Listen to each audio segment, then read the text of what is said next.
Oke, pada hari ini kita akan bahas materi terkait dengan pemodalan dan juga proyeksi keuangan. Gitu ya. Kenapa di sini pemodalan kita perlu bahas?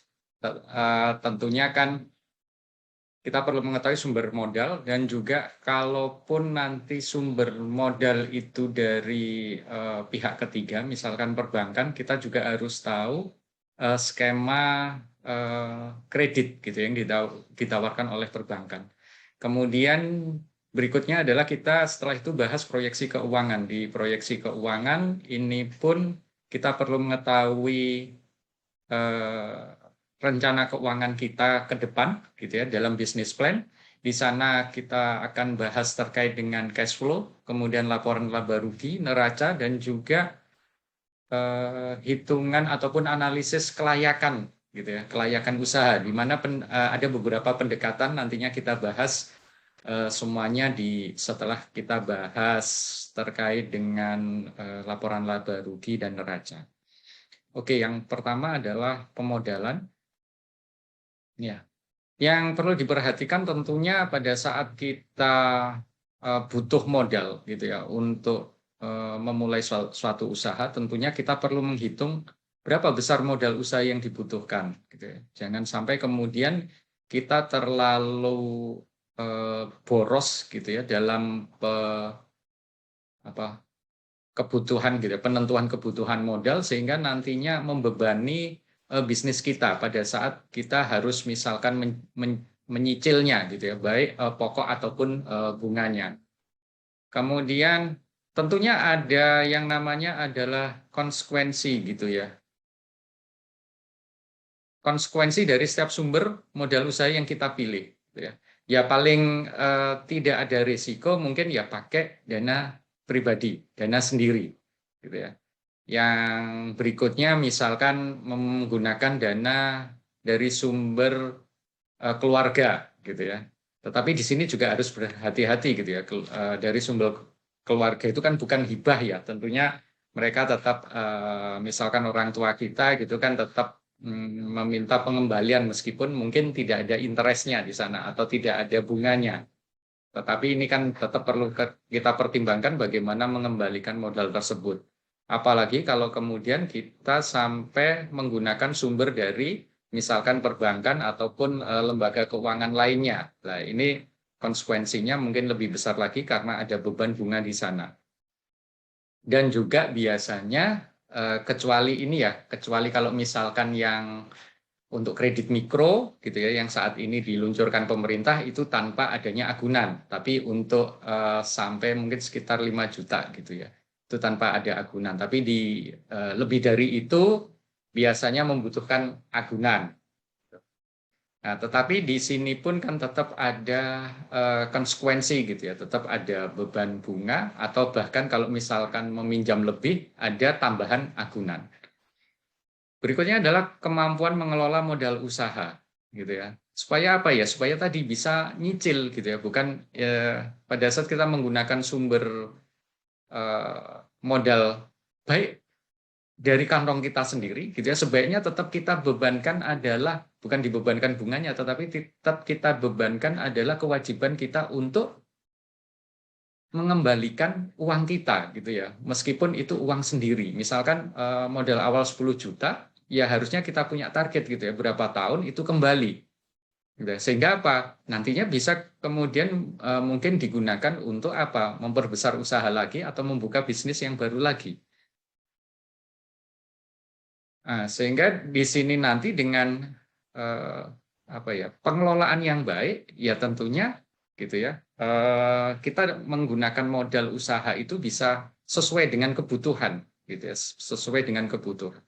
Berikutnya adalah kemampuan pengembalian modal usaha. Gitu ya. Nah, ini tadi terkait sudah saya jelaskan juga ya semua modal usaha baik sumber dari kantong pribadi gitu ya sebaiknya tetap harus ada cicilan gitu ya untuk mengembalikan modal tersebut. Berikutnya variabel bunga. Nah, ini kalau misalkan kita meminjam dari bank ataupun lembaga keuangan lainnya. Berikutnya perlu dipertimbangkan inflasi. Kenapa ini inflasi perlu dipertimbangkan? Karena biasanya gitu ya. Kalau inflasi naik, suku bunga juga naik. Nah, ini perlu dipertimbangkan. Ini seperti dulu pada tahun 98 gitu ya, pada saat terjadi krisis, terjadi inflasi besar-besaran juga, yang biasanya inflasi itu biasanya di bawah 10%, bahkan ada rata-rata hanya sekitar 5-7% gitu ya. Pada saat 98 itu sampai melonjak lebih dari 50%. Kemudian suku bunga juga melonjak sampai 70%. Nah, kemudian akhirnya apa? Kredit-kredit yang sebelumnya menggunakan bunga istilahnya floating gitu ya, mengambang, di mana bunga mengambang itu selalu berubah mengikuti perubahan suku bunga. Itu kemudian macet dan gagal bayar. Nah, ini sehingga hal tersebut perlu menjadi perhatian khusus gitu ya pada saat kita mengakses sumber modal dari pihak misalkan perbankan.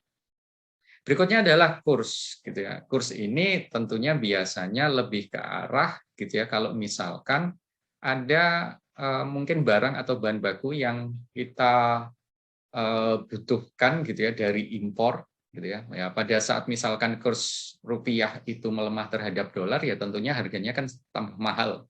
Nah, ini juga perlu istilahnya mungkin sumber modal yang perlu dipersiapkan harus ada semacam apa? Allowance, pelengan gitu ya, pelengan. Selain itu juga biasanya gitu ya. Biasanya kalau terkait dengan kurs itu juga biasanya juga terkait dengan bunga.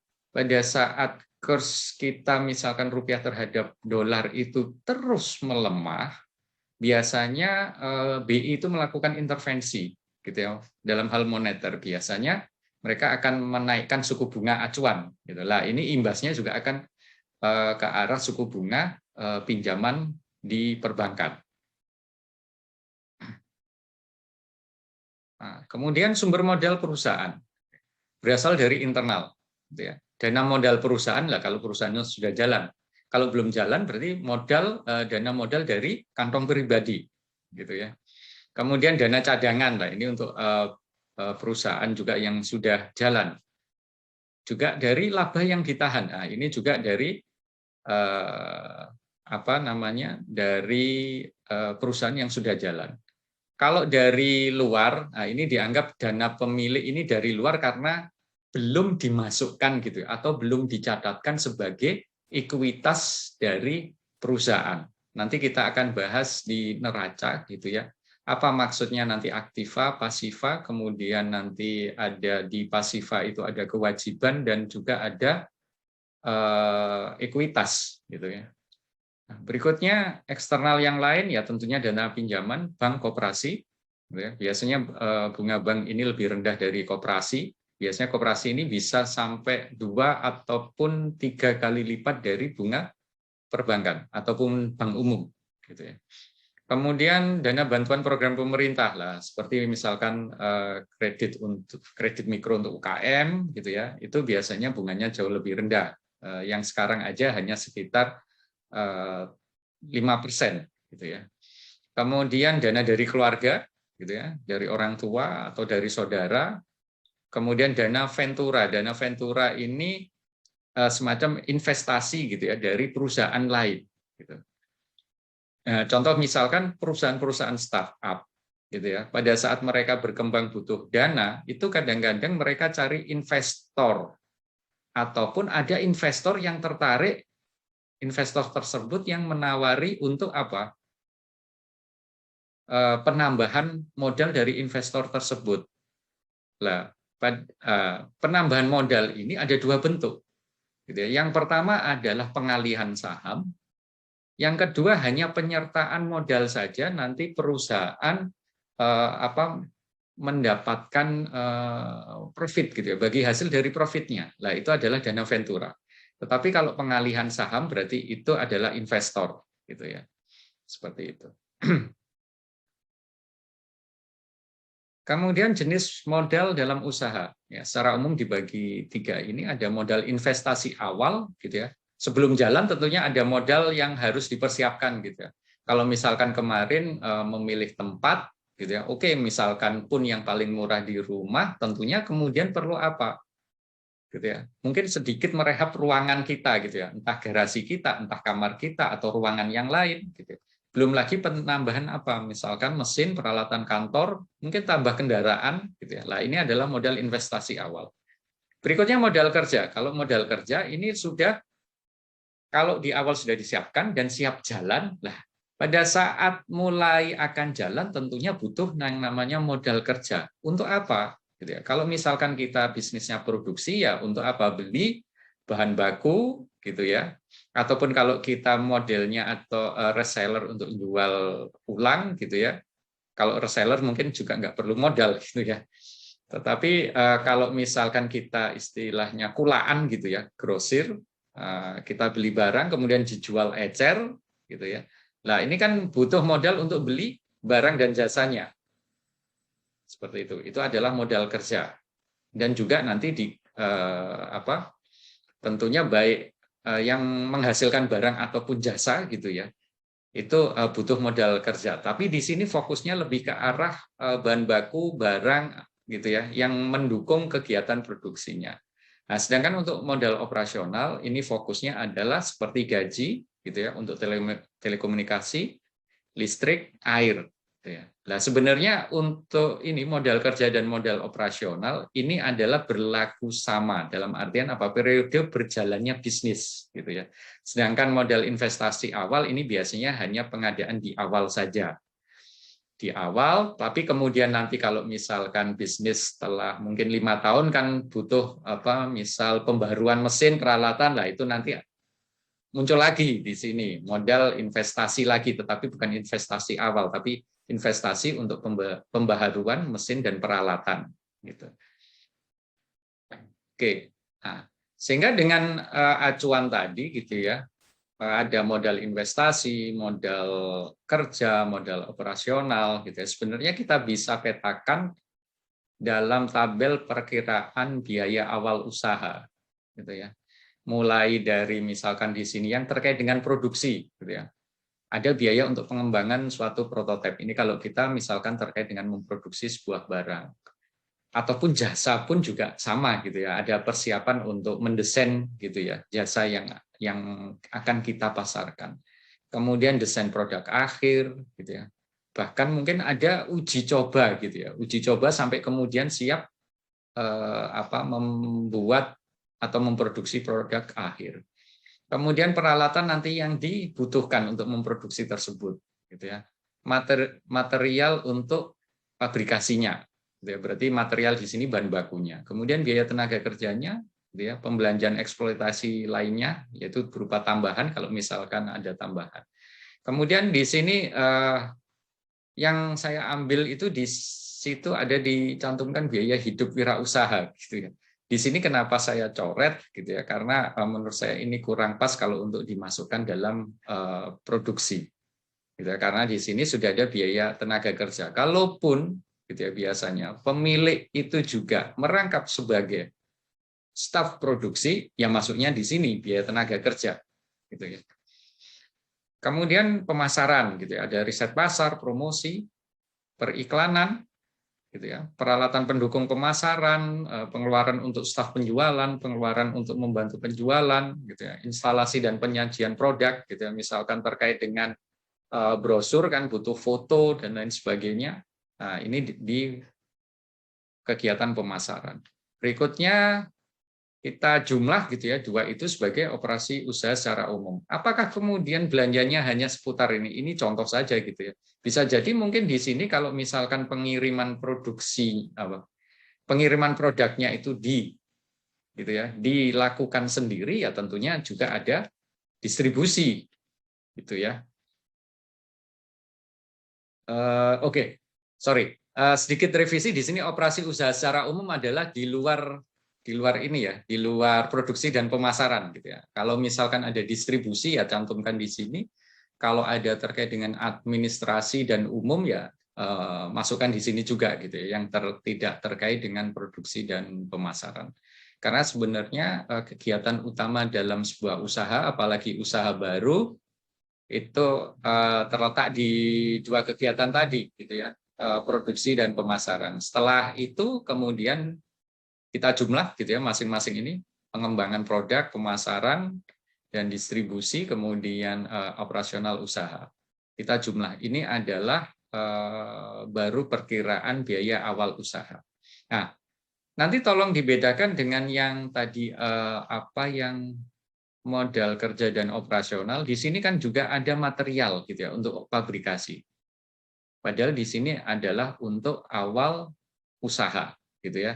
Dan seterusnya. Nah, biasanya gitu ya. Untuk hitungan ini itu mencakup begini. Biasanya untuk awal usaha gitu ya. Kita harus siap mungkin 3 bulan pertama itu harus siap belum ada pemasukan. Nah, sehingga yang tadi modal kerja dan modal operasional itu dibebankan pada biaya awal usaha. Nah, ini tergantung ini ya asumsi dan prediksi dari masing-masing pebisnis gitu ya. Untuk pembebanan misalkan modal kerja dan operasional tadi untuk dimasukkan ke biaya awal usaha itu mengambil asumsi berapa bulan pertama dari usaha karena biasanya bulan-bulan awal itu kan lebih ke arah pengenalan usahanya atau produknya gitu ya, yaitu penetrasi pasar, pengenalan brand gitu ya. Seperti itu sehingga biasanya beberapa bulan di awal gitu ya karena belum gitu ya dipastikan ada pemasukan itu dibebankan pada biaya awal usaha. Nah, berikutnya adalah setelah kita tahu sumber modal dan kemudian hitungan atau estimasi dari tadi investasi awal, kemudian perkiraan modal kerja di awal gitu ya dan biaya operasional di awal, sehingga nanti kita tahu gitu ya perkiraan total biaya modal awal itu berapa. Berikutnya adalah setelah tahu kita hitung misalkan sekian juta rupiah gitu ya. Misal anggap saja 10 juta rupiah. Dari hitung-hitungan yang harus kita siapkan paling tidak sampai bisnis ini berjalan 3 bulan ke depan gitu ya. Nah, setelah kita hitung 10 juta, berikutnya kan kita perlu tadi ya menentukan sumbernya kita pilih dari mana. Ya kalau dari kantong pribadi, kalau tidak dibebankan bunga ya tinggal misalkan 10 juta dibagi kita inginnya balik berapa bulan gitu ya. Kalau ingin balik 10 bulan tentunya diusahakan tiap bulan kalau secara rata-rata itu kita mencicil ke kantong pribadi kita sendiri yaitu 1 juta gitu ya per bulan. Nah, tapi kalau kemudian kita kemudian harus pinjam ke bank ataupun misalkan kita menggadaikan aset kita gitu ya, misalkan sepeda motor gitu ya. Nah, tentunya kita harus mengetahui seluk-beluk gitu ya, suku bunga pinjaman. Ada istilah di suku bunga pinjaman itu yang fix. Maksudnya fix di sini berarti apa? Prosentase bunganya tetap sepanjang periode kredit. Yang kedua adalah mengambang atau floating, yaitu yang di mana tadi saya sampaikan dia mengikuti pergerakan atau perubahan suku bunga dari perbankan yang memberikan pinjaman ke dia. Nah, biasanya untuk suku bunga fix itu banyak juga kita ngomong dua skema bank yang umum gitu ya. Ada bank konvensional, ada bank syariah. Biasanya bank syariah itu lebih cenderung adalah menggunakan suku bunga fix. Kalau konvensional lebih cenderung ke mengambang, tetapi sekarang juga banyak konvensional itu yang menggabungkan antara fix dan floating. Misalkan begini, 1 tahun pertama fix, gitu ya, sekian, tapi tahun berikutnya floating. Nah, itu banyak sekali dijumpai skema kredit yang dari bank konvensional seperti itu. Itu biasanya fix juga nggak panjang-panjang gitu ya. Apalagi kalau misalkan kita lebih ke arah kredit untuk usaha, kecenderungannya biasanya tidak ada fix di awal, tapi biasanya juga ada yang menggunakan fix gitu ya, tetapi hanya mungkin untuk 1 tahun gitu.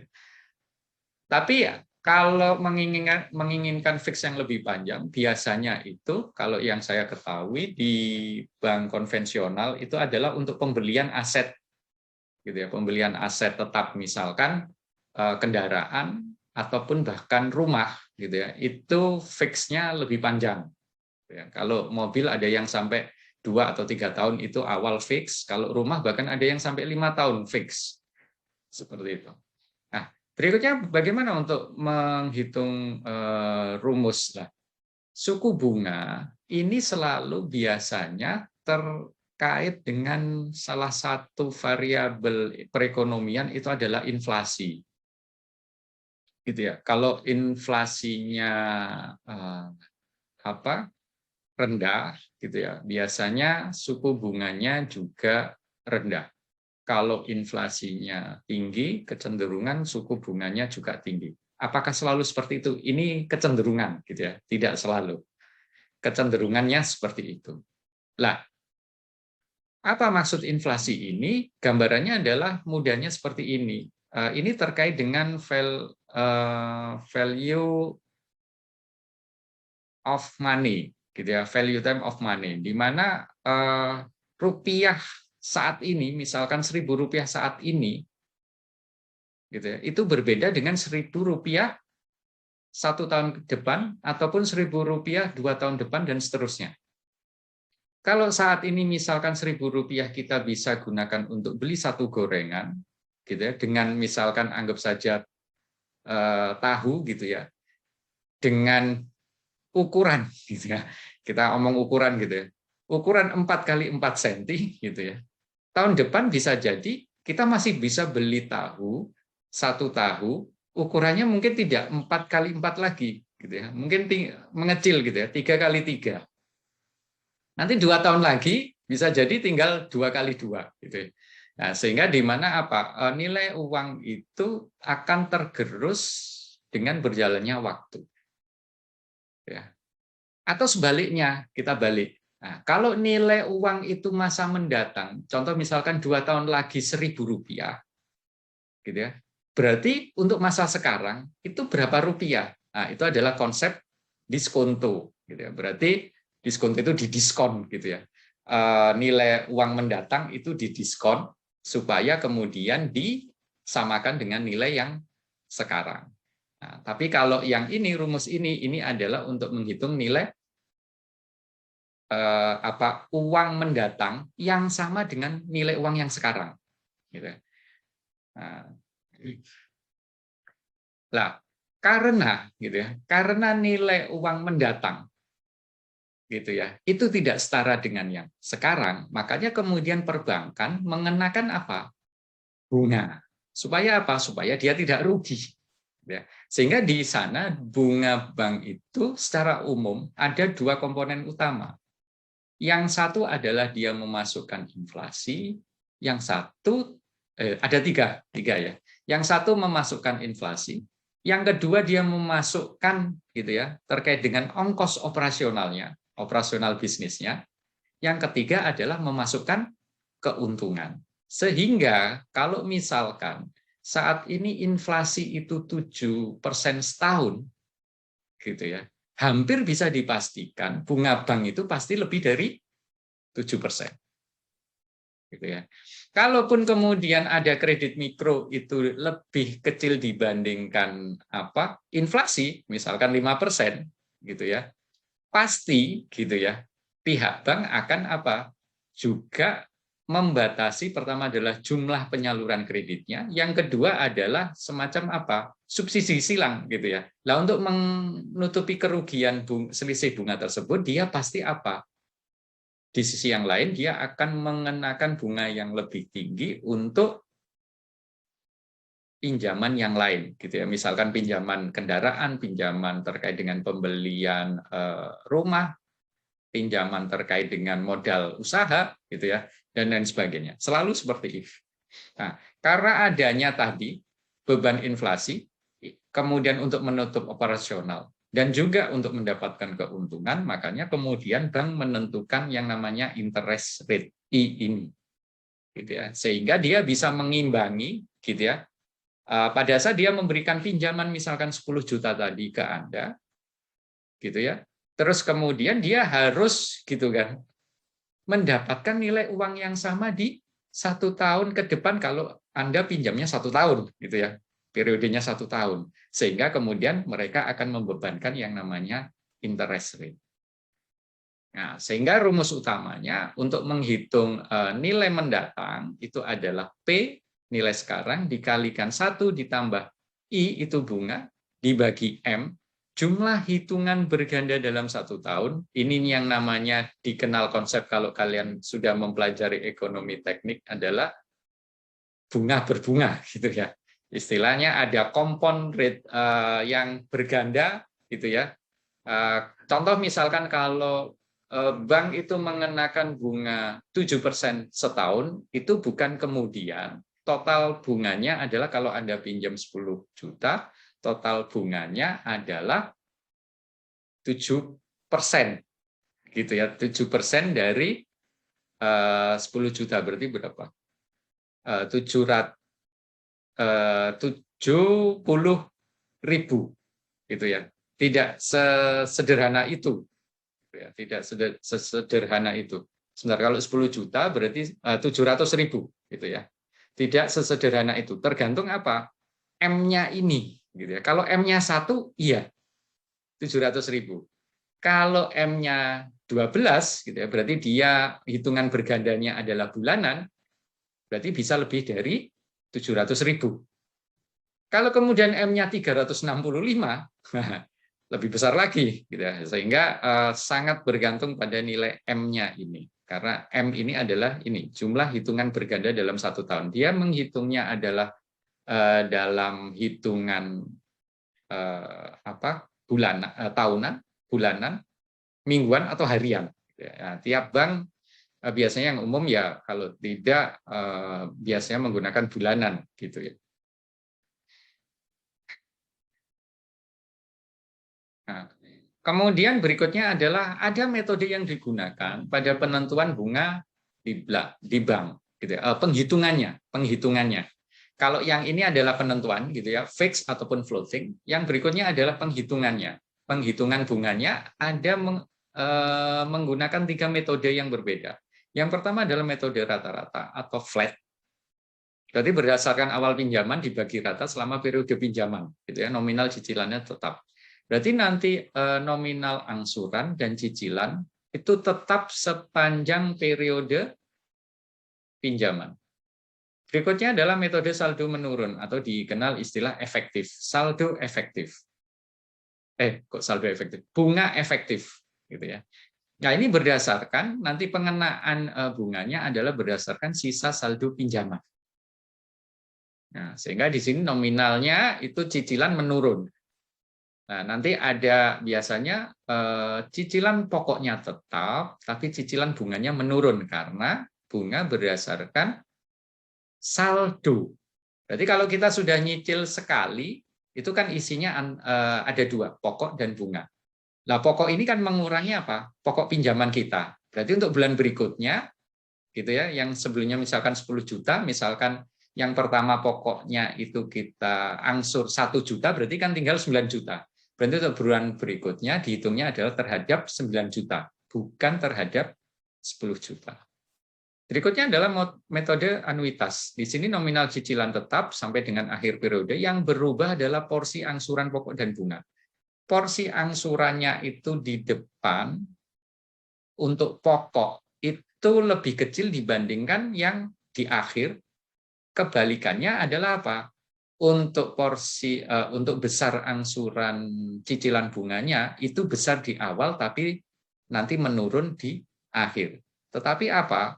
Jumlah dari angsuran pokok dan bunga, gitu ya, itu per bulannya cicilannya tetap.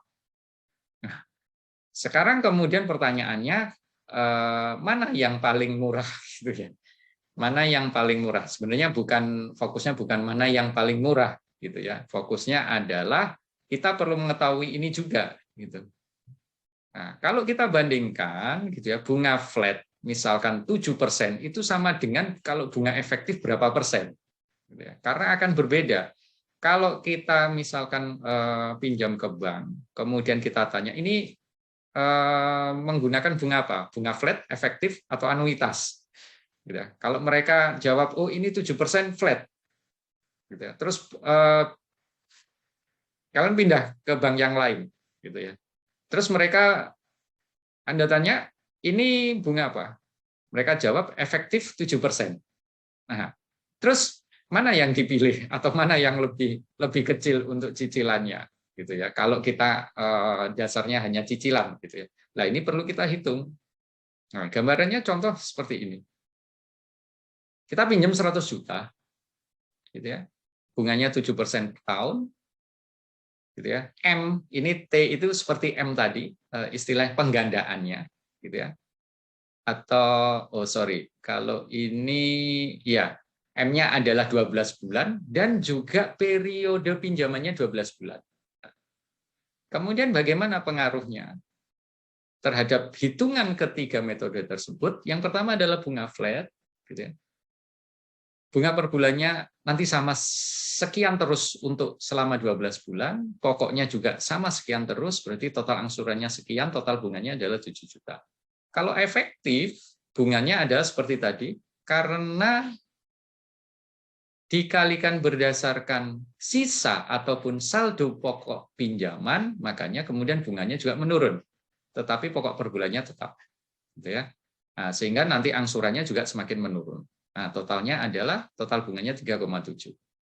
Nah, berikutnya adalah anuitas. Kalau anuitas di sini gitu ya, memang bunga per bulannya menurun, tetapi pokok per bulannya itu naik. Gitu ya. Nah, tetapi angsuran per bulannya tetap, sehingga totalnya adalah sekian. Gitu ya. Nah, sehingga kalau dari contoh ini, untuk kasus yang sama, gitu ya, untuk rate yang sama, gitu ya, sebenarnya bunga efektif itu memberikan total bunga yang lebih kecil dibandingkan dua metode yang lain. Gitu ya. Tetapi biasanya di kondisi real tentunya gitu ya, perbankan juga tidak akan menyamakan seperti ini. Contoh gitu ya, misalkan di konvensional biasanya untuk yang flat ini di syariah, yang efektif ataupun anuitas ini biasanya di konvensional. Gitu ya. Biasanya kalau bunga efektif di konvensional anggap saja 7%, pasti gitu ya, bunga flat di syariah juga bukan 7%. Gitu ya, pasti lebih kecil dari 7%. Gitu ya. Dan sebanding biasanya bisa lebih kecil ataupun lebih besar dibandingkan acuan bunga efektif dari perbankan konven, gitu ya. Tapi tidak mungkin kemudian yang di konven 7%, gitu ya. Ini untuk nganu ya, untuk skema pinjaman yang sama, gitu ya. Misalkan sama-sama beli mobil, sama-sama untuk beli rumah, sama-sama untuk modal kerja, gitu ya. Kalau di konven menetapkan misal 7%, tentunya di syariah tidak menetapkan 7%, mungkin hanya 5%, gitu ya contohnya, mesti lebih rendah. Oke, ini gambarannya, gitu ya, perhitungannya kalau secara rinci, gitu ya. Nanti saya akan share Excel-nya, gitu ya. Kalian bisa pelajari bagaimana cara menghitung bunga flat, bunga efektif, dan bunga anuitas. Nah, ini di sini kita bisa tahu gitu ya, angsurannya tetap.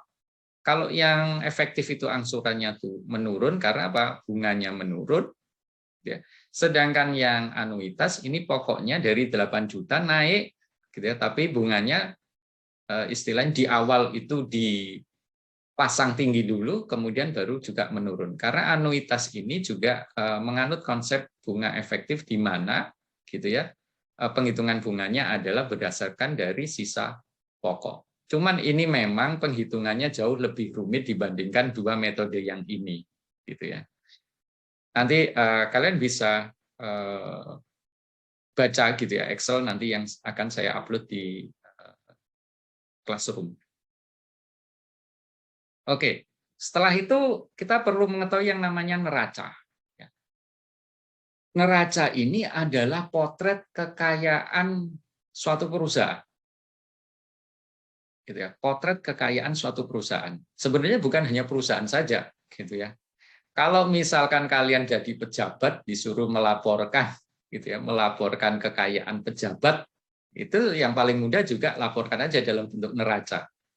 Gitu ya, karena ini adalah potret kekayaan perusahaan atau perorangan atau siapapun juga bisa mengadop konsep neraca ini. Nah, neraca itu dibagi dua, yaitu ada aktiva, ada pasiva. Dan total aktiva itu harus selalu sama dengan total pasiva. Gitu ya. Di neraca itu selalu itu. Kalau misalkan Anda membuat neraca, kemudian di total aktiva dan pasifanya beda, berarti ada catatan yang salah. Gitu ya. Nah, berarti itu biasanya bisa ditelusuri, misalkan catatan di sini kalau sudah benar berarti ditelusuri kemana? Ke laporan laba rugi. Karena apa? Di laba rugi, kalau kemudian diputuskan laba itu ada dua, ditahan, itu masuk ke ekuitas, atau dibagi. Gitu ya. Dibagi. Nah, kalau dibagi itu juga ada dua perlakuan nanti. Yang dibagi ini oleh pemegang sahamnya dimasukkan lagi dalam ekuitas untuk nambah saham atau dikonsumsi pribadi. Kalau dikonsumsi pribadi ya nggak masuk ini. Kalau kemudian dimasukkan lagi ke perusahaan berupa tambahan saham ya dimasukkan juga ke sini. Nah, sehingga gitu ya. Kalaupun ini misalkan gitu ya catat-catatannya ini sudah benar tapi masih berbeda, bisa jadi gitu ya problemnya ada di pencatatan ekuitas. Nah, sekarang kita perlu ketahui gitu ya, aktiva ini isinya apa? Ada dua, aktiva lancar, aktiva tetap. Ya, yang namanya lancar itu berarti sewaktu-waktu kita bisa gunakan dengan cepat. Gitu ya.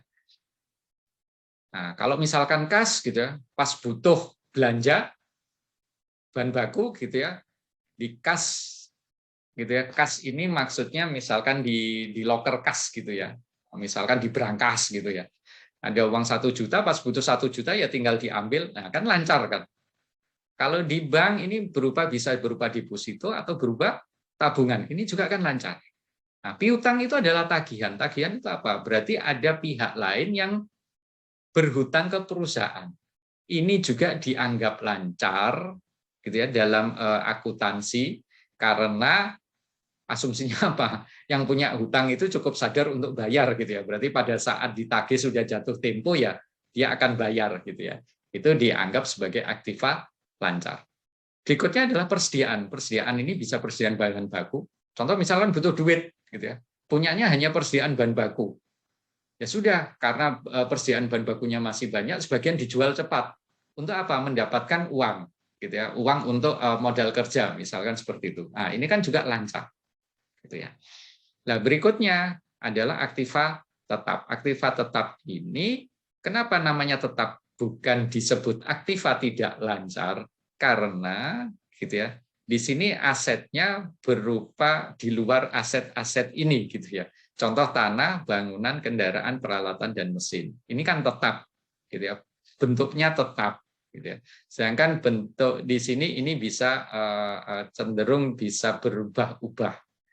Selain itu juga aktiva tetap itu cenderung juga agak kurang lancar. Ya, misalkan pas butuh modal, perusahaan jual tanah gitu, misalkan punya aset tanah lain. Itu kan nggak bisa misalkan 1-2 hari, 1-2 minggu langsung beres. Perlu waktu yang lama. Begitupun juga termasuk ini ya tanah dan bangunan karena ini mengikat. Kemudian berikutnya kendaraan juga sama, tapi ini mungkin bisa lebih cepat dibandingkan jualan tanah bangunan. Apalagi kalau jualan mesin. Nah, ini lebih susah lagi gitu kan ya.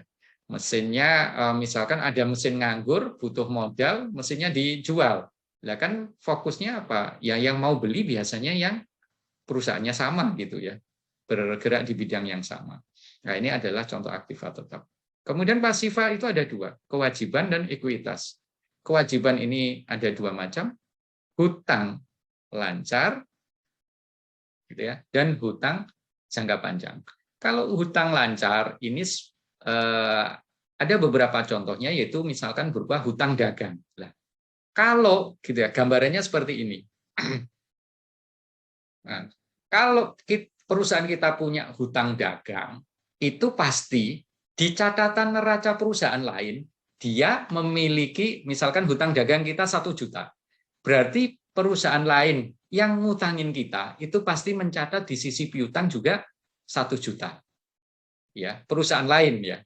Tapi kalau kita punya piutang 1 juta, pasti perusahaan lain yang memiliki hutang ke kita itu akan menyatatkan hutang dagang, hutang lancarnya itu 1 juta. Berarti kebalikan.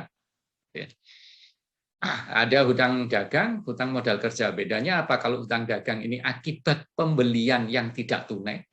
Gitu ya. Kalau hutang modal kerja ini terkait karena apa? Pembelian bahan baku contohnya gitu ya, yang tidak tunai. Ataupun apalagi ada hutang terkait misalkan operasional gitu ya. Berarti gaji karyawan itu misalkan tidak dibayar dulu karena perusahaan tidak punya uang kas gitu ya. Misalkan di akhir bulan karena pandemi gitu ya, agak seret di akhir bulan. Sementara misalkan gajinya 2 juta, dibayar 1 juta, 1 jutanya nanti ya minggu depan lah, itu harus dicatatkan itu sebagai apa? Hutang gitu ya. Perusahaan punya hutang gaji ke karyawan 1 juta. Berikutnya ada hutang jangka panjang, yaitu biasanya terkait dengan hutang aktiva tetap. Nah, contoh misalkan begini, perusahaan beli tanah gitu ya, 10 juta menggunakan pinjaman dari bank 10 juta. Berarti nanti dicatatnya bagaimana? Tanah ini tetap di sini dicatatkan 10 juta, tapi hutang jangka panjang juga dicatatkan 10 juta. Berarti di sini 10 juta, 10 juta. Sama kan jumlahnya? Itu ya. Nah, itu apa hubungannya antara pasifa dan aktiva. Kemudian kalau beli kendaraan pun gitu ya, sama juga. Kalau 10 juta semuanya dari hutang, ya di sini dicatatkan kendaraan 1 unit 10 juta, hutangnya juga nambah 10 juta. Nah, berikutnya adalah saham. Nah, saham ini juga biasanya bisa berkaitan juga dengan aktiva lancar. Contoh begini, kalian buka usaha, gitu ya. Tadi sudah dihitung investasi awal, dihitung butuh 10 juta. Nah, kemudian 10 juta ini gitu ya, Anda masukkan ke menjadi saham kalian di perusahaan kalian sendiri. Ya, 10 juta dicatatkan saham. Nah, tentunya karena 10 juta ini berupa saham dan berupa uang tunai, gitu ya, bentuknya misalkan uang tunai, maka kemudian di sisi aktiva lancar pun kemudian perlu dicatatkan, gitu ya, misalkan uang tunai ini berupa bisa dirupakan kas, gitu ya, kita simpan di berangkas, ya, 10 juta berarti apa? Aktiva lancarnya juga nambah 10 juta. Di sisi yang lain, tadi kan Anda catatkan sebagai saham. Saham berarti bukti kepemilikan kalian terhadap perusahaan tersebut. Dicatatkan juga 10 juta. Berarti kan sama kan? 10 juta, 10 juta. Sehingga ini sebisa mungkin memang balance gitu ya istilahnya, yaitu total aktiva dan pasiva ini jumlahnya sama. Itu konsep dari neraca. Gitu ya. Konsep dari neraca seperti itu. Nah, berikutnya adalah catatan terkait dengan cash flow. Kalau cash flow ini fokusnya adalah pencatatan real terkait dengan cash in, cash out, gitu ya. Uang tunai yang masuk, uang tunai yang keluar. Ataupun aktiva lancar gitu ya, terkait misalkan juga aktiva lancar pun juga bisa dicatatkan di sini. Ataupun aktiva yang lain pun bisa juga dicatatkan di sini. Intinya adalah uang keluar masuk akibat suatu transaksi. Transaksi itu baik misalkan untuk apa? Pembelian bahan baku, pembelian aset gitu ya, dan lain sebagainya, semuanya dicatatkan di sini. Nah, contohnya misalkan periode 0 gitu ya. Kita butuh investasi awal apa? Nah, kita masukkan uang sendiri gitu ya, 25 juta dan pinjaman 1 juta. Berarti uang masuk 26 juta. 26 juta ini dipakai apa? Misalkan dibelanjakan untuk investasi gitu ya, peralatan dan lain sebagainya, berarti uang keluar 26, berarti 0. Ya, berarti ini kan uang masuk, uang keluar untuk belanja aset. Berikutnya misalkan di periode 1 sudah mulai produksi, kemudian jualan, ada pemasukan dari penjualan sekian yang dibayar tunai. Yang tidak dibayar tunai dicatatkan sebagai piutang. Gitu ya. Nah, contoh misalkan di sini di periode awalnya gitu ya, dia belum membayar gitu ya. Berarti kan masih punya hutang, perusahaan piutang. Lah, piutang ini kan belum nerima. Lah, misalkan di akhir bulan pertama dia bayar 300.000. Lah, 300.000 itu dicatatkan sebagai penerimaan piutang. Sehingga totalnya misalkan 30 juta. Lah, bagaimana kalau ini misalkan belum dibayar? Ya ini nol kalau belum dibayar di periode tersebut gitu ya. Ini dicatatkan nol. Tapi kalau kemudian sudah dibayar, ya dicatatkan di sini. Intinya cash flow itu yaitu tadi cash in, cash out. Gitu ya. Kalau belum ada yang masuk, ya jangan dicatat, gitu ya. Belum ada yang diterima uangnya, jangan dicatat. Kemudian ini digunakan untuk apa? Untuk produksi, gitu ya. Untuk pengadaan bahan-bahan pokok untuk produksi. Nah, dibelanjakan misalkan tunai keluar sekian. Kemudian untuk biaya operasi sekian, total sekian. Nah, ini harus jelas memang cash out gitu ya. Nah, sehingga selisihnya ada sekian, kemudian ternyata ada angsuran kredit investasi ke bank, ya sudah dicicil. Sehingga saldo kas terakhir sekian dan seterusnya. Itu adalah pencatatan cash flow. Yang terakhir adalah laporan laba rugi, gitu ya. Ada penjualan dicatat, gitu ya. Pendapatan lain itu adalah pendapatan di luar bisnis utamanya. Contohnya misalkan gini, kalian punya usaha jalan, terus kemudian ada keuntungan, kemudian dibelikan motor, gitu ya.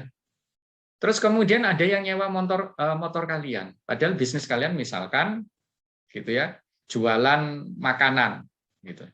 Ada yang ingin nyewa motor kalian bilang ya silakan sewa, wong saya juga jarang-jarang butuh gitu ya. Sewanya adalah misal 1 juta per bulan. Nah, dari pemasukan sewa itu adalah bukan dari penjualan kan, tapi dicatatkan sebagai pendapatan lain. Kemudian harga pokok produksi. Lah ini adalah semua biaya yang dikeluarkan untuk memproduksi barang yang kalian jual. Yang biasanya adalah menghitungnya ini minus berarti nanti dikurangi gitu ya. Penjualan positif nanti dikurangi oleh harga pokok produksi. Nah, harga pokok produksi ini dibentuk dari apa? Dari sediaan awal gitu ya. Kemudian ditambah pembelian bahan baku, ditambah biaya tenaga kerja, di biaya overhead pabrik, dikurangi sediaan akhir. Misalkan kalau apa? Ada persediaan sisa. Gitu ya. Itu masuk ke harga pokok produksi. Nah, apa yang dimaksud kalau pembelian bahan baku kalian sudah paham pasti.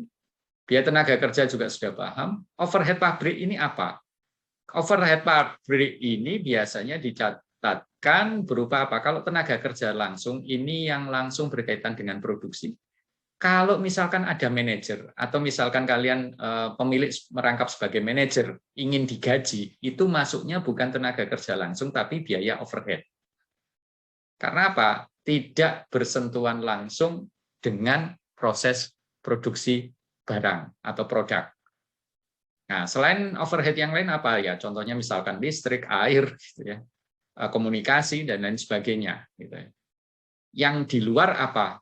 Kalaupun ada misalkan bahan-bahan yang dibeli, misalkan bahan-bahannya adalah bahan-bahan kantor, gitu ya, misalkan kertas dan lain sebagainya untuk pendukung apa ya? Kalau nyatet produksi butuh kertas misalkan gitu. Ya itu masuk ke overhead semua. Nah, setelah ini dijumlah semua, gitu, ini dijumlah dan dikurangi persediaan akhir, ini ada harga pokok produksi, berarti penjualan ditambah pendapatan lain dikurangi harga pokok produksi, itu nanti kita dapatkan yang namanya laba kotor. Nah, berikutnya kita catat juga, ada nggak biaya penjualan dan administrasi? Nah, kalau ada, laba kotor dikurangi biaya penjualan dan administrasi, disebut adalah laba operasi. Berikutnya ada nggak angsuran hutang? Kalau ada, dibayarkan berarti laba operasi dikurangi angsuran hutang, namanya adalah laba bersih sebelum pajak. Ya, ini net profit before tax. Berikutnya setelah itu bayar pajak, sehingga nanti laba bersih setelah pajak atau net profit after tax. Itu adalah laporan laba rugi. Nah, bedanya apa dengan tadi cash flow? Biasanya cash flow itu bulanan kita catat. Tapi kalau laporan laba rugi itu biasanya cukup akhir tahun saja kita catat. Gitu ya. Itu yang pertama. Kemudian kedua, di cash flow itu biasanya tidak mempertimbangkan yang namanya apa? Belum mempertimbangkan pajak. Karena apa? Pajak itu kan dibayar tahunan. Pajak pribadi, pajak badan, khususnya pajak badan, itu biasanya dilaporkan adalah tahun depannya gitu kan. Setelah akhir tahun ini kita buat pembukaannya, laporan laba rugi neraca dan lain sebagainya, baru kemudian dari sana kita tahu gitu ya, kalau profit sekian berarti terkena pajak berapa gitu kan. Lah baru dilaporkan biasanya kan tahun depannya maksimal 30 April gitu kan ke kantor pelayanan pajak. Nah, sehingga bedanya itu gitu ya. Kalau cash flow tidak ada pajak karena kan kalau kita cash flow bulanan kan nggak ada pembayaran pajak gitu ya. Nah, cuman kalau misalkan di cash flow itu ada pembayaran pajak pembelian bahan baku, ya tetap dicatatkannya di cash flow. Gitu ya. Di sini adalah pajak akhir tahun terkait dengan pajak badan. Gitu ya. Seperti itu. Oke. Sehingga seolah-olah nanti gitu ya, laporan laba rugi itu adalah akumulasi dari cash flow. Iya, benar gitu ya. Tetapi memang belum mempertimbangkan apa? Pajak badan khususnya gitu ya. Oke. Kemudian setelah diketahui itu kita menuju ke analisis keuangan. Analisis keuangan ini fokusnya adalah menganalisis gitu ya kelayakan dari suatu rencana usaha kita. Itu bagaimana? Layak atau tidak layak? Nah, itu kita bisa menggunakan beberapa analisis ini. Nah, sebelum ke sana silakan kalau misalkan ada pertanyaan.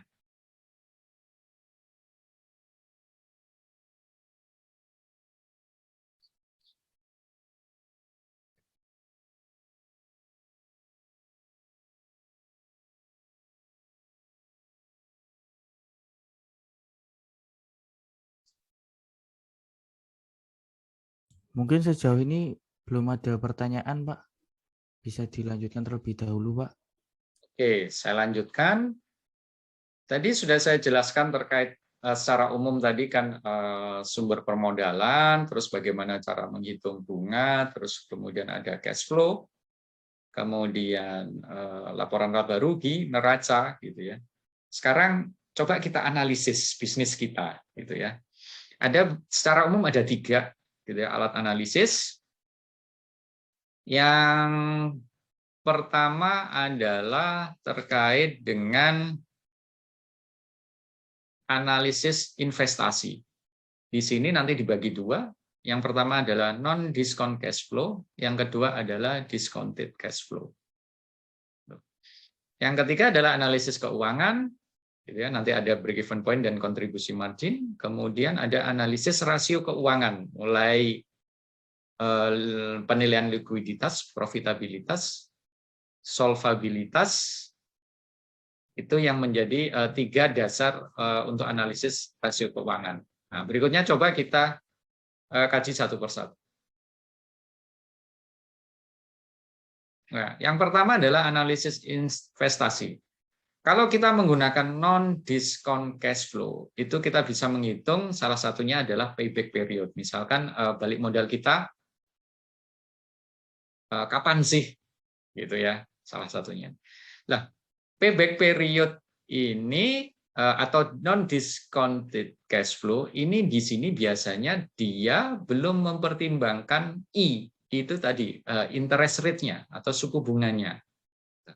Nah, sedangkan nanti kalau kita bahas discounted cash flow ini sudah membahas atau mempertimbangkan suku bunga. Karena apa? Kita bersinggungan dengan masalah apa? Present value dan future value, gitu ya, dari nilai uang yang kita pinjam ataupun yang nantinya apa? Kita hasilkan. Gitu. Oke, kita coba bahas satu persatu. Non-discount cash flow ya, adalah suatu metode yang tidak mempertimbangkan time value of money.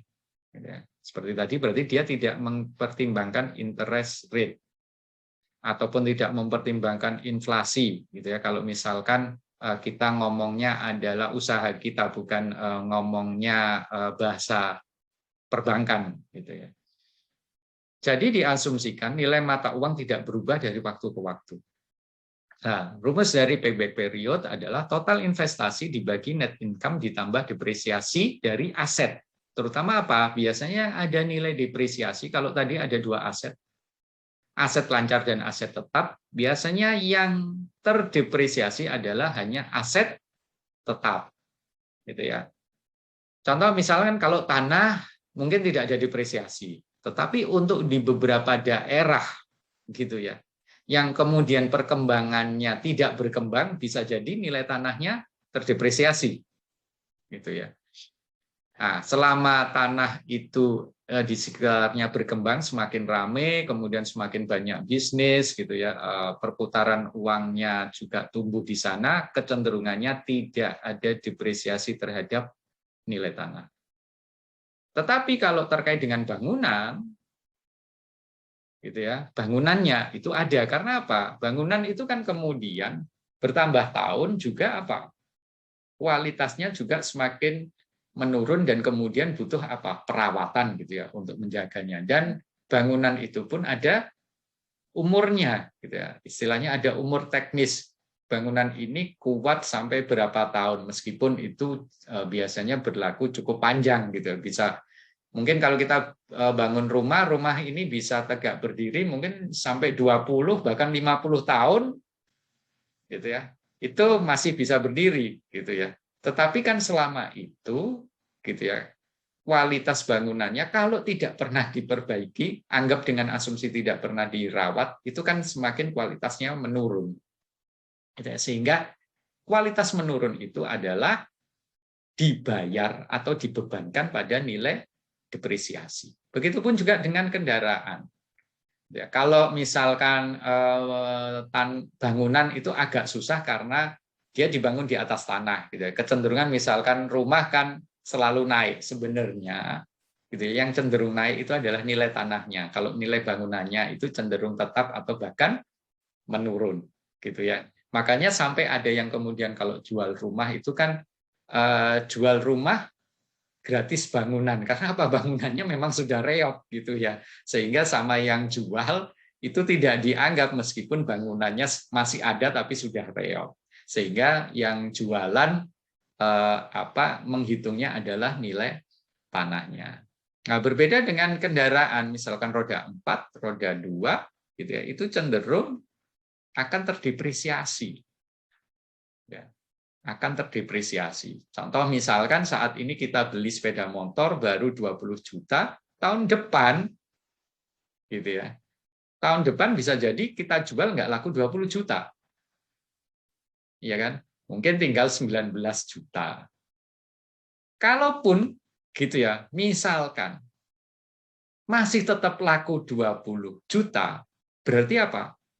Pasti apa? Nilai inflasi dari sepeda motor itu, maksudnya gini, inflasi dari sepeda motor yang dijual tahun depan, gitu ya. Kenaikan harga sepeda motor yang dijual tahun depan itu pasti cukup tinggi, sehingga apa? Yang second itu masih kemudian orang mau beli dengan harga yang sama pada saat dibeli. Contoh misalkan saat ini 20 juta, bisa jadi gitu ya, tahun depannya sudah dijual 25 juta, sehingga gitu ya, orang yang beli tahun depan berani beli tetap 20 juta karena menganggap apa? Lah saya beli baru jaraknya apa? Terlalu jauh gitu ya, karena kenaikan harga jualnya hanya selang 1 tahun sudah 5 juta. Dia menganggap saya mending mengorbankan tetap membeli second yang masih berumur 1 tahun meskipun harga belinya sama dengan pada saat si penjual ini beli daripada saya harus beli yang baru, harus nambahin 5 juta gitu ya. Nah, itu mungkin gitu ya. Tetapi sebenarnya kalau kita hitung dengan konsep time value of money, kan sebenarnya bukan 20 juta real gitu kan ya. Bukan 20 juta real, tapi kalau dibandingkan dengan nilai yang 25 juta kan itu sudah merosot kan. Ya. Konsep berpikirnya seperti itu. Sehingga jangan kaget pun kalau misalkan gitu ya, memang akan ditemui beberapa kasus, tapi memang jarang, pada saat beberapa tahun kemudian gitu ya, kita masih bisa menjual kendaraan kita itu dengan harga yang sama pada saat kita beli. Tetapi kalau kalian bandingkan gitu ya, kenaikan harga jual yang baru yang untuk mendatangnya itu biasanya juga sudah melonjak cukup jauh gitu ya. Sehingga seolah-olah kita itu ngomongnya kan gini, wah, kita untung ya, kita bisa jual dengan harga yang sama. Tapi kan nilai uang masa mendatangnya itu kan sudah jeblok gitu ya. 20 juta ini sudah nggak laku lagi untuk membeli barang yang sama di misalkan 3 tahun depan kan gitu. Ya, sebenarnya ya nggak untung, tetap aja rugi gitu ya. Belum lagi selama misalkan 3 tahun untuk kendaraan juga keluar biaya perawatan gitu ya. Sehingga sebenarnya untuk beli kendaraan itu tidak ada untung kecuali kendaraan yang memiliki nilai historis gitu ya. Biasanya kendaraan antik, mobil antik ya itu berbeda lagi gitu ya. Nah, sehingga di sini contohnya untuk payback period gitu ya. Contoh pinjaman 1M gitu ya. Pendapatan dalam misalkan dalam setahun ke depan gitu ya. 900 juta, kemudian pengeluaran per tahunnya melalui biaya-biaya ini di total 560 juta. Sehingga ada net income-nya 340 juta. Nah, bagaimana menghitung payback period ya? Tinggal 1 miliar dibagi apa? Net income. Nah, di sini diasumsikan misalkan tidak ada depresiasi. Kalau ada depresiasi terkait misalkan tadi aktiva tetap, ya ditambahkan di sini. Gitu ya. Untuk depresiasi 1 tahunnya itu berapa? Ditambahkan di sini sehingga nanti hitungannya akan berbeda. Nah, untuk kasus ini sehingga payback periodnya adalah 2,94 tahun. Berarti hampir 3 tahun gitu ya. Duit investasi ini bisa kita kembalikan. Gitu ya. Nah, hitungannya seperti apa? Ya gampangnya gini kan logikanya. Nah, ini kan net income. Nah, berarti sebenarnya ini dikali 3 kali ngangsur kan sudah lunas gitu ya. Total investasi kita sudah balik modal gitu ya. Payback period kan gitu, sudah balik modal. Nah, karena ini 34 kan tidak sampai bulat 3 tahun. Kalau bulat 3 tahun berarti kan 1,06 gitu ya. 3 tahun 1,02 miliar gitu kan. Oke, ini non discount value. Berikutnya adalah present value. Ini sudah menganut konsep diskon cash flow gitu ya, yang mempertimbangkan I atau interest rate-nya. Present value adalah konsep yang mempertimbangkan time value of money yang menyatakan bahwa nilai uang saat ini tidak sama dengan nilai uang beberapa tahun mendatang gitu, karena ada risiko yang dihadapi misalkan terkait dengan inflasi gitu ya, kondisi politik, ekonomi, kurs mata uang gitu ya, dan lain sebagainya. Kalau perbankan konsepnya seperti tadi gitu ya, mereka secara umum tapi sebenarnya hitungan detailnya ya tidak sesederhana itu gitu ya, menghitung apa interest rate perbankan, tetapi biasanya komponen yang mereka pertimbangkan adalah inflasi, kemudian biaya operasional mereka dan keuntungan mereka. Tentunya pasti apa? Berdasarkan juga biasanya BI itu kasih rambu-rambu gitu ya, tidak boleh terlalu jauh dari suku bunga acuan BI. Itu biasanya kalau terlalu jauh, terlalu besar juga disemprit gitu ya sama BI. Istilahnya gini, itu ambil untungnya kebanyakan gitu ya, seperti itu. Nah, oleh karenanya ada faktor diskonto gitu ya, untuk menentukan nilai uang pada saat yang akan datang ke kondisi saat ini. Nah, karena diskon, kalau konsepnya diskon, kita kan ngitungnya present value. Karena konsep diskon berarti yang ini dijadikan pembagi. Tapi kalau konsepnya adalah future value, gitu ya, ini adalah dijadikan sebagai pengali, gitu ya. Nah, contoh misalkan kalau ini gitu ya, ini contohnya, jika kita akan berinvestasi 100 juta untuk jangka waktu 4 tahun, tingkat suku bunga adalah 6% per tahun, pengembalian investasi setelah 4 tahun adalah 140 juta, maksudnya 4 tahun depan, gitu ya, future value-nya adalah 140 juta. Berapakah nilai PV? Nah, nilai PV-nya adalah 140 juta dibagi 1 plus 0,06 dipangkatkan 4. Sehingga nilai present value-nya adalah 110 juta sekian. Ya. Loh, ini maksudnya apa? Ini ada investasi 110, kita menghasilkan 140 juta di future value-nya gitu ya, di masa mendatangnya. Ini nantinya bisa berlanjut ke konsep nanti net present value, ya. Net berarti nilai bersihnya. Nah, itu seperti apa? Lebih jelasnya ke contoh berikutnya saja. Ya. Net present value itu adalah sebenarnya ini juga mengadop perhitungan PV, gitu ya. Metode perhitungan PV dari seluruh nilai yang akan datang, termasuk initial investment. Kalau PV kita tidak mempertimbangkan initial investment, kalau net present value kita mempertimbangkan initial investment atau investasi awal. Perhitungan NPV adalah selisih dari PV inflow yaitu pendapatan dan PV outflow, dan juga PV outflow ini nantinya di dalamnya termasuk ini ya, initial investment. Nah, sehingga nanti diperoleh NPV itu sebagai apa? Acuan kelayakan suatu proyek atau suatu bisnis. Nah, contohnya misalkan di sini ini ya, penilaiannya dulu gitu ya. Nilai NPV bisa positif, nol atau negatif gitu ya. Nah, dikatakan layak kalau lebih besar sama dengan 0.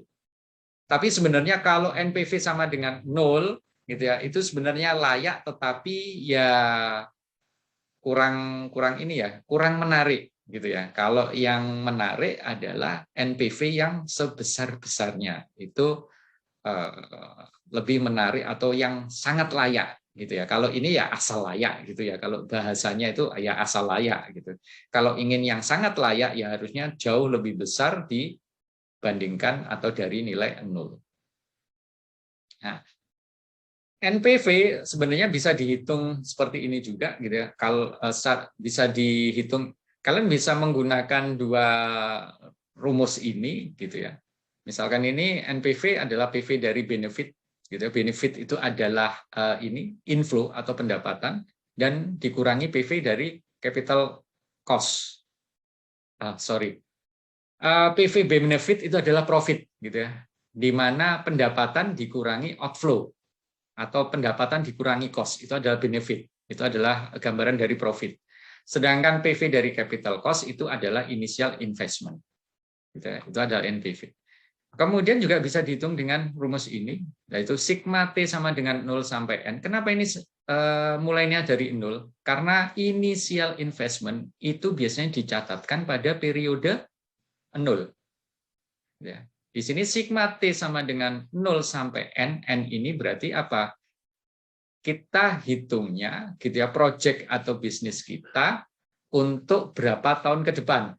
Kita ingin mengetahuinya NPV ini untuk project ataupun bisnis untuk berapa tahun ke depan. Nah, berikutnya ini adalah cash flow. Nah, cash flow di sini bisa inflow, bisa outflow.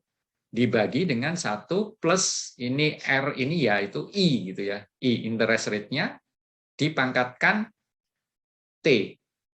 T ini juga adalah terkait dengan ini ya, kalau T-nya sama dengan N, berarti T di sini adalah N. Nah, contohnya adalah pabrik sepatu memerlukan investasi mesin sebesar 100 juta. Perkiraan pendapatan, yaitu inflow-nya, selama 4 tahun adalah 35 juta, 37,5, 32,5, 15 juta. Gitu. Setelah 4 tahun beroperasi, mesin terdepresiasi sehingga nilai akhir mesin tinggal 20 juta. Awalnya 100 juta, terdepresiasi tinggal 20 juta. Nah, maksudnya di sini kalaupun nanti gitu ya mesinnya ini dijual, itu ada yang mau beli senilai 20 juta.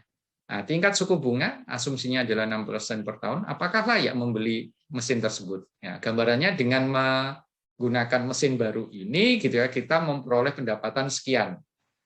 Gitu ya. Nah, karena ini tidak dibahas outflow-nya, berarti ini dianggap adalah ini sudah net gitu ya. Istilahnya benefit-nya atau profit-nya adalah sekian, pemasukan bersihnya sekian. Nah, kemudian NPV-nya berapa? Lah gambarnya gini kan. Keluar 100 juta, gitu ya, interest-nya 6 juta. Inflow-nya pertama adalah tahun pertama 35 juta, ke tahun kedua 37, tahun ketiga 32,5, tahun keempat adalah 15 juta ditambah nilai sisa dari mesin tersebut. Karena ini kalau dijual ada yang mau 20 juta. Berikutnya kita hitung net present value-nya masing-masing inflow tersebut. Gitu ya. Kalau ini nggak perlu karena kan ini periode ke-0 kan ya nilainya ya pasti sekian gitu ya, nggak berubah. Nah, kalau ini kita hitung menggunakan ya sebenarnya kan bisa mengadop rumus ini gitu ya, tapi belum disigmakan gitu ya. CF dibagi 1 plus R pangkat T. Berarti kalau periode 1 ya pangkat T-nya 1, periode 2, 2, 3, 4 gitu ya. Dan rumus ini kan sebenarnya sama dengan rumus PV yang sebelumnya. Ini kan. Itu ya. Future value ini ya seperti yang ini kan berarti nanti di periode 1, 2, 3 dan seterusnya. Kalau di sini dibahasakan adalah cash flow gitu ya. By in nanti dikurangi out. Pasti seperti itu gitu ya. Sehingga yang tercatat di sini cukup apa benefit value-nya atau profit-nya saja. Nah, kemudian semuanya dibawa ke periode 0 gitu ya. Lah, kemudian dikenakan apa? Diskon. Kan diskon cash flow gitu ya. Karena nilai masa mendatang ini berbeda dengan nilai masa sekarang. Ada diskonnya gitu ya.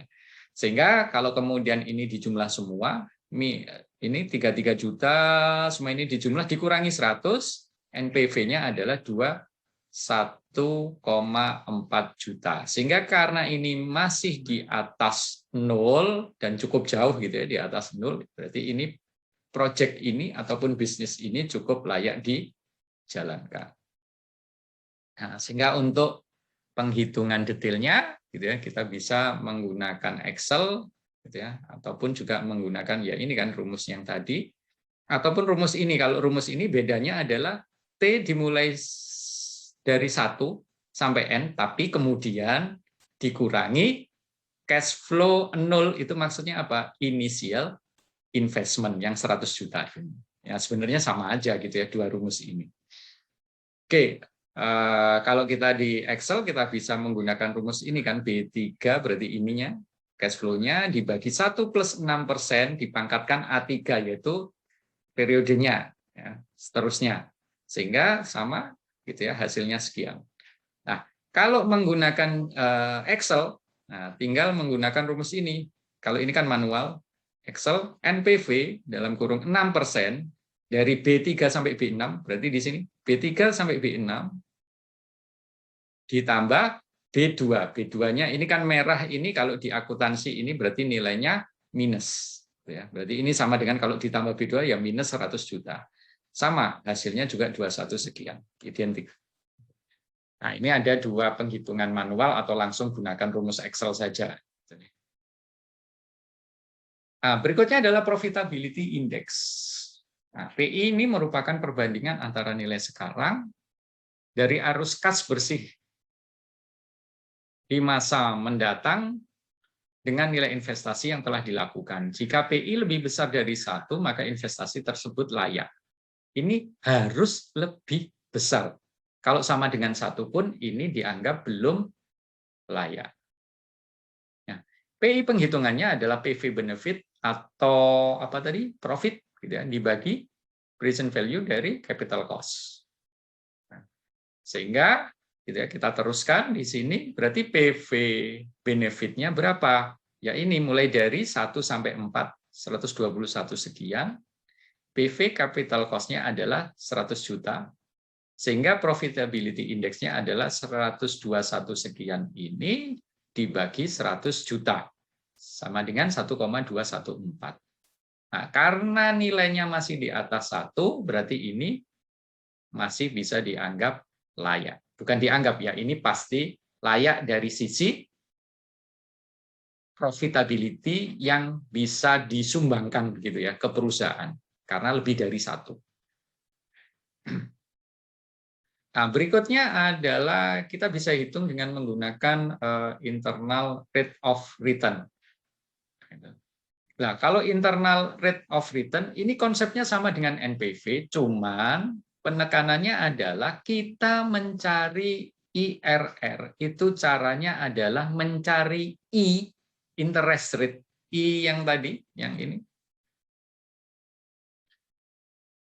Nah, di rumus ini kan mencari R, kalau di rumus ini R, ataupun I ini, gitu ya, interest rate-nya, pada kondisi apa? NPV sama dengan 0. Kita cari diskon rate-nya, yaitu atau interest rate-nya tadi. Gitu. Nah, nantinya kemudian kita bandingkan dengan MARR, ya, minimum attractive rate of return. Nah, kita hitung dulu ini, IRR dulu, internal rate of return.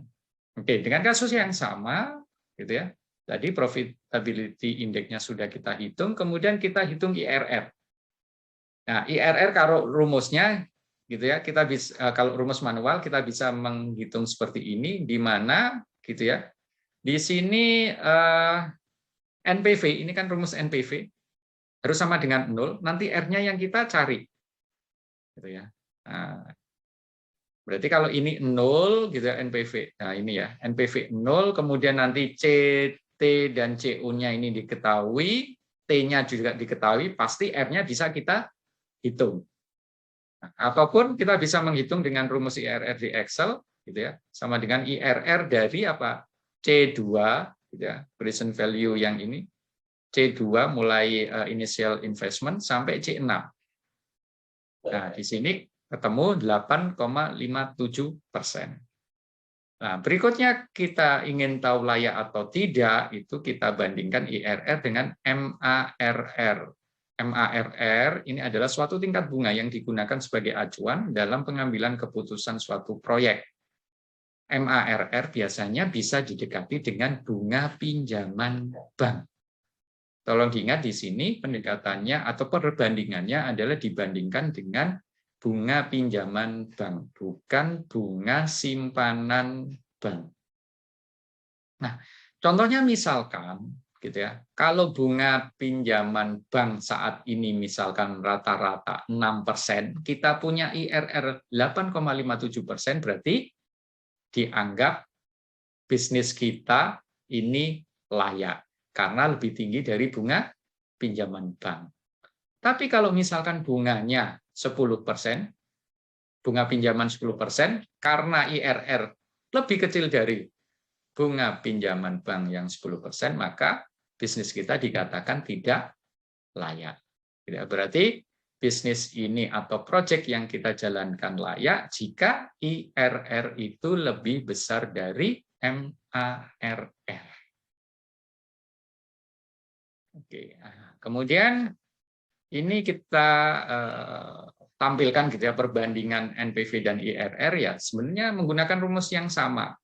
Cuman bedanya kalau NPV kan kita hitung gitu ya, tetap kita hitung dengan apa? R tertentu atau interest rate tertentu, sedangkan IRR itu adalah mencari rate tersebut gitu ya. Di mana untuk kondisi NPV sama dengan 0. Sehingga ya untuk menentukan ya bisa dengan rumus atau trial and error gitu. Ini kan contoh kalau trial and error gitu ya, 8% gitu ya. Kalau 8% NPV-nya 3, kalau 10% NPV-nya 0 minus ya, ini minus 0,5. Lah yang pas berapa? Oh ternyata 9,7% itu sekian gitu ya. Ini dengan kasus yang berbeda ya, bukan yang seperti yang sebelumnya dengan inflow-nya sama gitu ya, 40 investasinya minus 100. Nah, coba-coba ya, tapi kan kita sudah punya Excel, kita sudah punya rumus ya, harusnya bisa dihitung dengan tepat, nggak perlu trial error gitu ya. Oke. Nah, berikutnya setelah tadi analisis keuangan, berikutnya adalah analisis keuntungan. Gitu. Yang kedua analisis keuntungan. Kita bisa menghitung dengan pendekatan BEP, break even point, yaitu di mana kondisi total revenue sama dengan total cost. Total cost itu adalah fixed cost, variable cost. Maksudnya fixed cost itu apa? Fixed cost itu kalian kalau memproduksi jumlah berapapun juga, atau memproduksi volume produk berapapun juga, itu ada biaya yang tidak berubah. Itu adalah fixed cost. Ya, contoh misalkan begini, seperti tadi yang saya sampaikan. Contoh misalkan kalian sebagai manajer, gitu ya. Terus ada staf produksi sendiri. Ya. Nah, kadang-kadang kalau staf produksi ini bisa digaji bulanan atau bisa digaji harian atau bisa digaji berdasarkan unit produk yang diproduksi. Tapi kalau manajer biasanya digajinya fix, misalkan bulanan. Gitu ya. Nah, kalau yang staff ini yang digaji misalkan tergantung dari jumlah unit yang diproduksi, yang bisa dia produksi, itu masuknya variable cost. Tapi kalau sebagai manajer yang digajinya bulanan, entah produksi 1, entah produksi 2, entah produksi 100 per bulan, gajinya tetap segitu, misalkan gajinya tetap 1 juta, ya itu masuk ke fixed cost. Gitu ya. Berikutnya fixed cost yang lain biasanya juga depresiasi, itu fixed cost yang lain. Kalau terkait dengan produksi yang lain, misalkan bahan baku, tenaga kerja langsung yang dibayar berdasarkan jumlah unit yang diproduksi, gitu ya, bahan baku penolong, itu biasanya lebih ke arah variable cost. Nah, sehingga dengan konsep total revenue sama dengan total cost, break even point itu bisa dihitung dengan formulasi ini, gitu ya. Dua formulasi ini. Yang pertama adalah fixed cost dibagi selling price per unit dikurangi variable cost per unit. Rumus yang kedua adalah fixed cost dibagi contribution margin per unit. Nah, bagaimana ini untuk penerapannya? Kita lihat ke contoh. Gitu ya. Misalkan di sini industri boneka memiliki kapasitas produksi 1.000 unit per bulan. Fixed cost-nya adalah 10 juta. Unit dijual 25.000, variable cost-nya adalah 5.000 per unit. Nah, berapa break even point-nya? Nah, yang pertama kita gunakan untuk rumus yang pertama. Nah, sehingga BEP bisa dihitung dengan seperti ini, 10.000 karena fixed cost-nya tadi 10.000 dibagi selling price-nya 25.000, variable cost-nya 8.000. Sehingga 10.000 dibagi 17.000 yaitu 588,235 sekian unit. Berarti kalau dibulatkan ya sekitar sebaiknya kalau ini ya dibulatkannya ke atas gitu ya. Harusnya dibulatkan ke atas gitu ya. 589. Kalau dibulatkan ke bawah kan belum ya, belum BEP. Kalau di atas kan sudah lewat BEP. Seperti itu. Nah, maksudnya apa? Kalau kita memproduksi 589 gitu ya, dengan nilai jual sekian, variable cost sekian dan fixed cost sekian, itu sudah bisa balik modal. Gitu ya. Balik modalnya terkait dengan apa? Total biaya yang dikeluarkan, gitu ya. Total biaya yang dikeluarkan. Nah, itu acuannya sekian. Nah, contohnya lebih rinci ya ini. Ini kan total biaya yang dikeluarkan gitu ya. 12 sekian sekian sekian sekian. Lah income-nya ini adalah yang diproduksi dikalikan dengan harga gitu ya. Nah, di sini kan ini belum gitu ya. Net profit-nya masih minus. Kalau produksi 250 masih minus, produksi 500 masih minus, kalau 589 gitu ya, atau 5 kalau lebih presisnya 588,2 sekian-sekian itu 0. Tapi kalau 589 ini pasti sudah positif, tapi positifnya masih kecil. Gitu ya. Nah, ini adalah break even-nya. Karena apa? total biaya total tadi antara yang fixed cost dan variable cost kalau dijumlah itu sama dengan total revenue-nya. Nah, berikutnya yang kedua, gitu ya. Kalau kita menghitung dengan kontribusi margin, nah, pendekatan kontribusi margin ini dapat digunakan untuk menghitung break-even point atau break-even analysis, baik dalam satuan unit produksi atau satuan rupiah. Gitu ya. Nah, untuk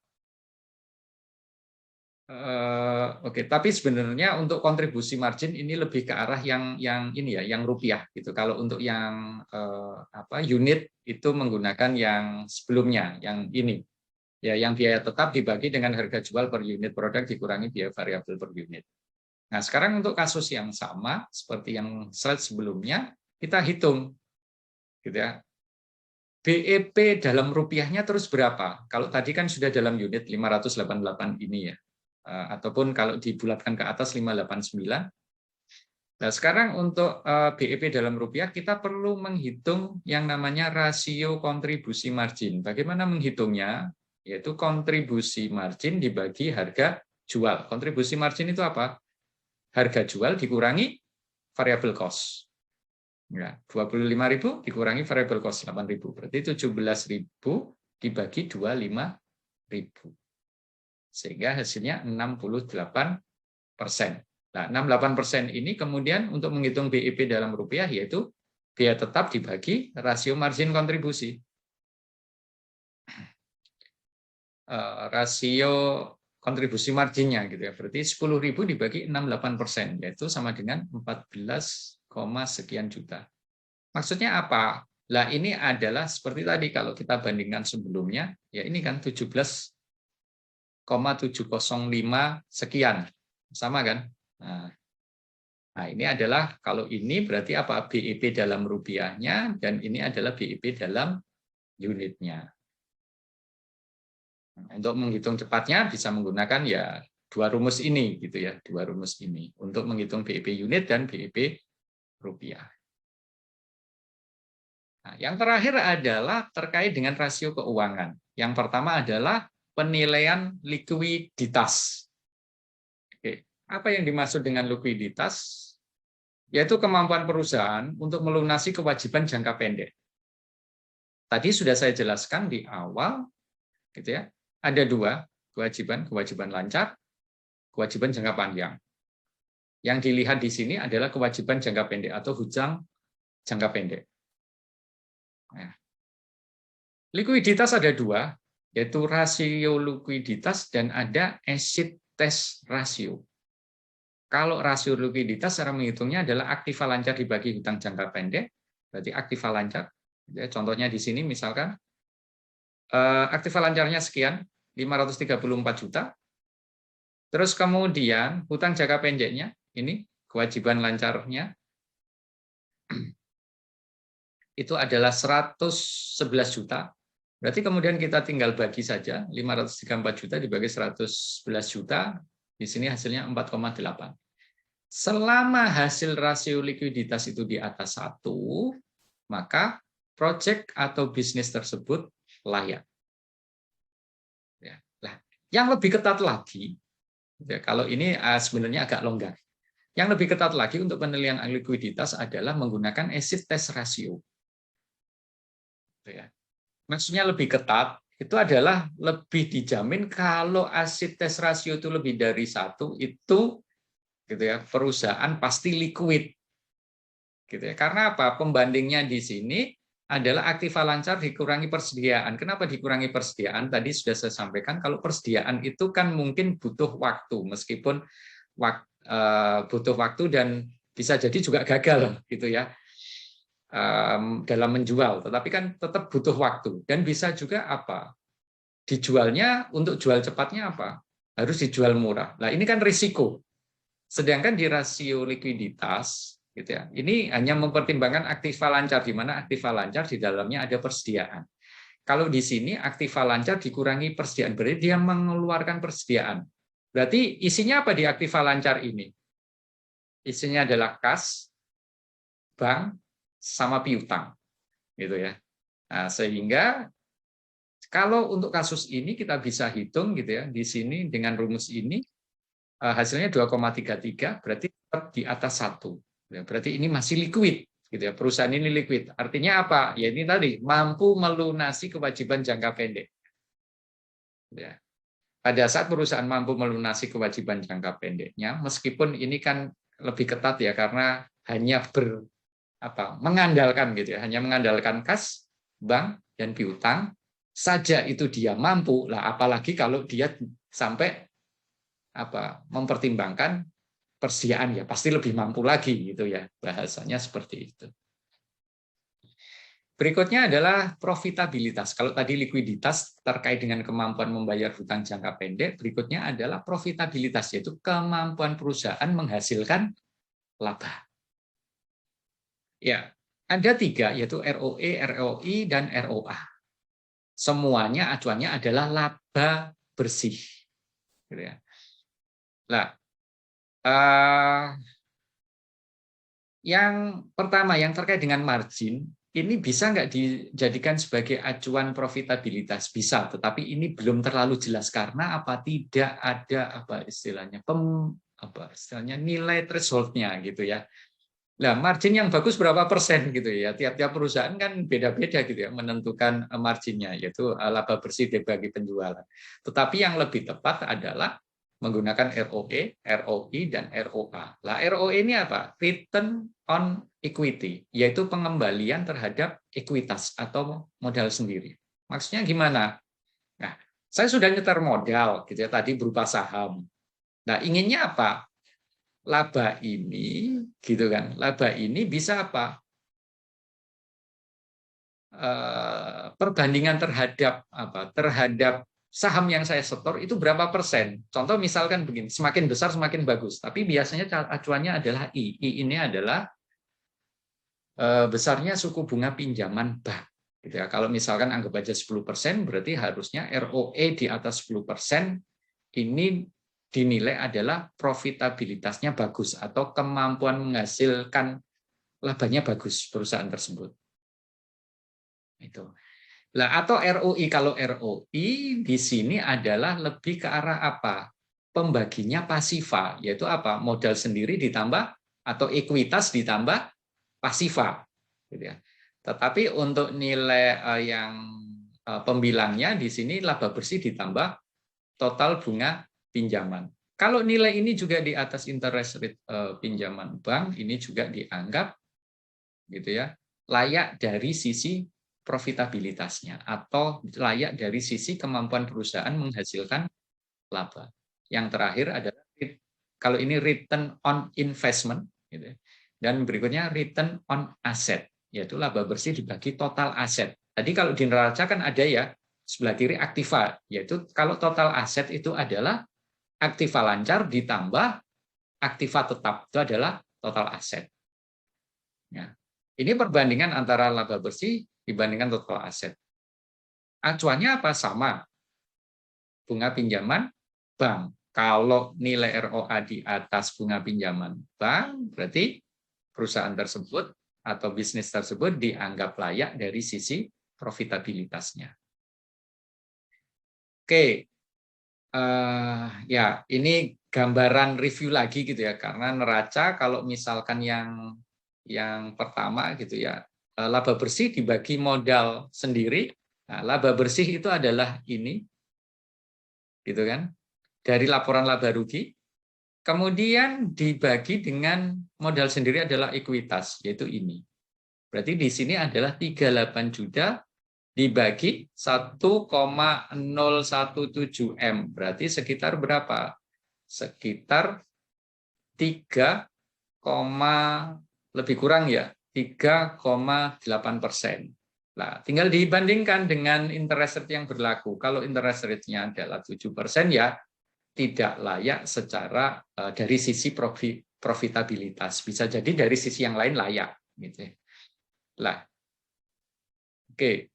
Terus berikutnya di sini yang ROI gitu ya. Nah, ini adalah tadi pasifa gitu ya. Pasifa di sini laba bersih ditambah bunga pinjaman ya. Nanti laba bersih ini ditambah bunga pinjamannya berapa gitu ya. Di sini biasanya bunga pinjaman ada nggak ya? Oh, tidak ada. Nah, biasanya masuk apa laba rugi itu juga ada ini apa terkait dengan angsuran gitu ya. Angsuran dalam tahun itu berapa?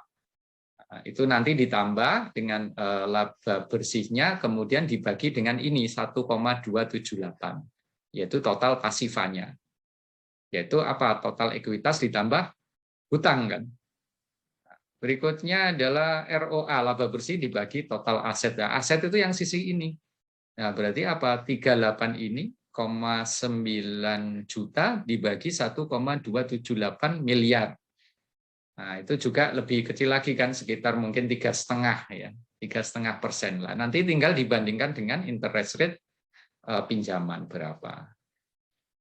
Oke, yang terakhir adalah penilaian solvabilitas, yaitu apa? Kemampuan perusahaan untuk melunasi hutang jangka pendek dan panjang. Kalau yang tadi likuiditas adalah hanya terbatas pada hutang jangka pendek, kalau solvabilitas adalah kemampuan melunasi hutang jangka pendek dan panjang. Gitu. Berarti dari sisi apa? Total kewajiban. Gitu ya. Pertama adalah debt to equity ratio. Yaitu total hutang dibagi modal sendiri. Dikatakan layak dari aspek solvabilitas kalau gitu ya, nilainya lebih kecil dari 1. Kalau total hutang ini berarti masuknya jangka pendek dan jangka panjang. Dibandingkan dengan modal sendiri berarti ekuitas. Nah, sedangkan long term debt to capital gitu ya, itu adalah hutang jangka panjang dibagi dengan total harta. Berarti kalau yang total hutang dibagi modal sendiri, itu berarti ini kan total hutang ini yang jangka pendek ditambah jangka panjang dibagi ekuitas, gitu ya untuk yang ini. Nah, lebih kecil dari 1 enggak? Kalau ini contoh di sini, ini kalau ditambahkan sekitar